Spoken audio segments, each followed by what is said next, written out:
Good evening, one and all. Today, my topic is neovascularization of the retina. So in the ischemic retinopathies, VEGF is released, which promotes angiogenesis, leading to neovascularization. Let's see how VEGF is released. In ischemic retinopathies, due to hypoxia, HIF is released, which is hypoxia-inducible factor, alpha, which dimerizes with its beta counterpart and enters the nucleus. It gives rise to hypoxia-inducible gene products, which leads to its upregulation of the products like VEGF, PDGF-beta, TGF-alpha, EPO, that is erythropoietin, angiotensin-2, and others. So this molecular cascade further leads to neovascularization.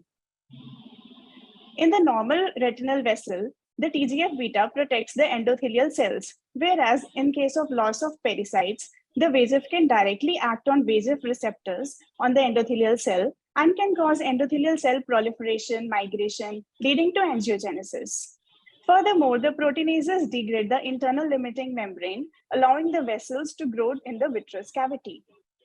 There is a polarization being noted. The VEGF is released towards the basal side, whereas the PEDF is released towards the apical side.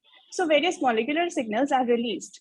The causes of retinal neovascularization are diabetic retinopathy, characterized by microaneurysms, flame-shaped hemorrhages, hard exudates, and it is further classified into non-proliferative and proliferative, proliferative being characterized by neovascularization. Other causes are vascular occlusions, ocular ischemic syndromes, retinitis of prematurity, vasculitis, and inflammatory causes like Eales disease and TB and Behçet's disease. Trauma is also an important cause of neovascularization, which, because of the presence of ischemia. The sequel of neovascularization, since the new vessels have high permeability, it may lead to leakage, causing retinal edema. The fragile vessels might easily rupture, causing bleeding. If they contract, they may give rise to TRD. The vessels, if they keep proliferating, they may even end up in neovascular glaucoma, which is very difficult to manage. The investigations, after the clinical examination with 90D and IDO, FFA can be used. These are the FFA images showing neovascularization from our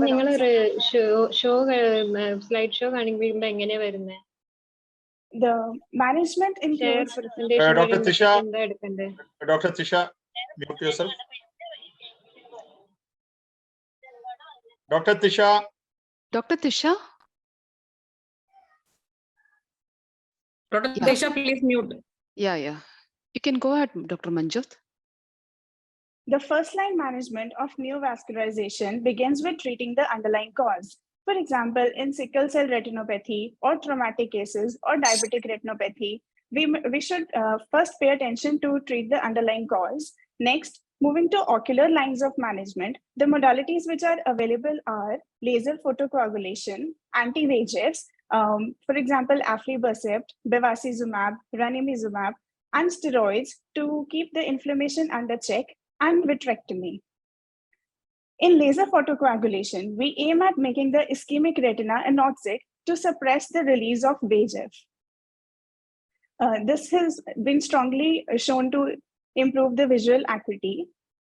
In case of anti-VEGF injections, it suppresses the neovascularization, but repeated injections may be required as the chances of recurrence are high. It is usually combined with other treatment modalities.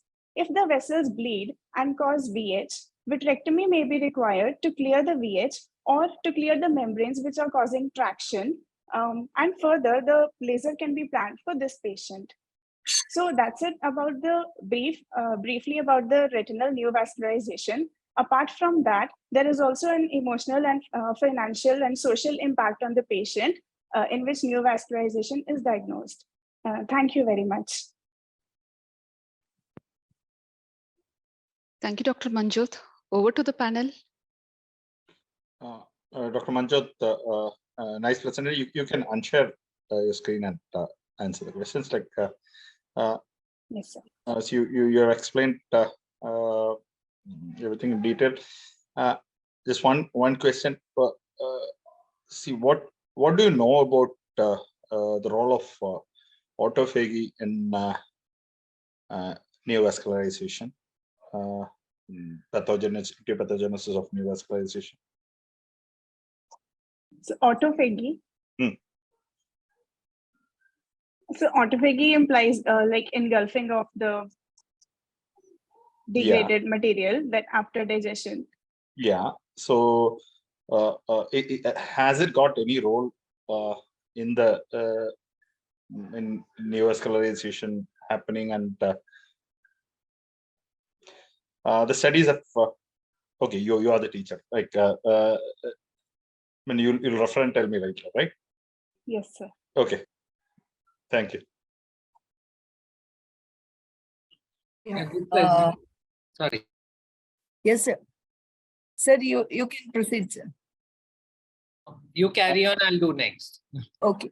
Yeah. So you said that in diabetic retinopathy, neovascularization is one of the important features to tell it's a proliferative diabetic retinopathy.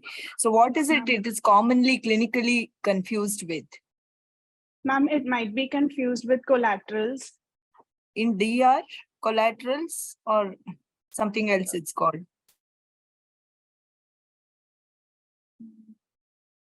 Wait, what is IRMA? Yeah, yes, ma'am. Intraretinal microaneurysms. Ma'am, Okay. like if it is very severe non-proliferative Yeah, diabetic how do you retinopathy, clinically differentiate the two? Suppose you don't have access to investigations, how do you Yes, clinically differentiate the two?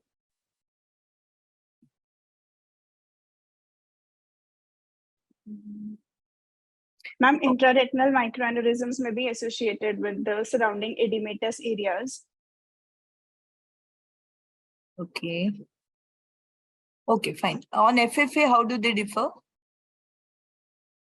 Ma'am, on FFA in the late filling phase, the new neovascular vessels, they might appear as leaky. And IRMA? Does IRMA leak on FFA?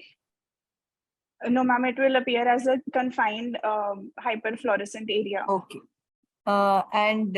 Coming to, you said vascular occlusions as an entire group. So among all the vascular occlusions, which one is more likely to lead to new vessels?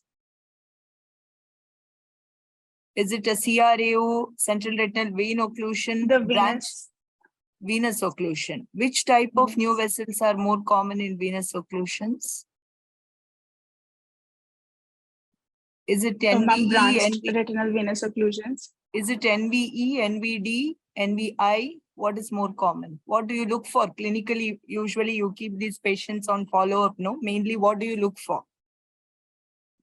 Ma'am, NVE areas are commonly found. NVE. NVE, ma'am. Okay. Okay, thank you. Yeah, good presentation, Dr. Manjot. So, what is 90-day glaucoma? So neovascular glaucoma. Yeah. Seen in which condition? Sir, neovascularization may lead to sir, in this case, like neovascularization may lead to neovascular glaucoma. Neovascularization because of? Posterior segment ischemia. Central retinal vein occlusion. The central retinal vein occlusion. Central retinal vein occlusion. Okay, good presentation.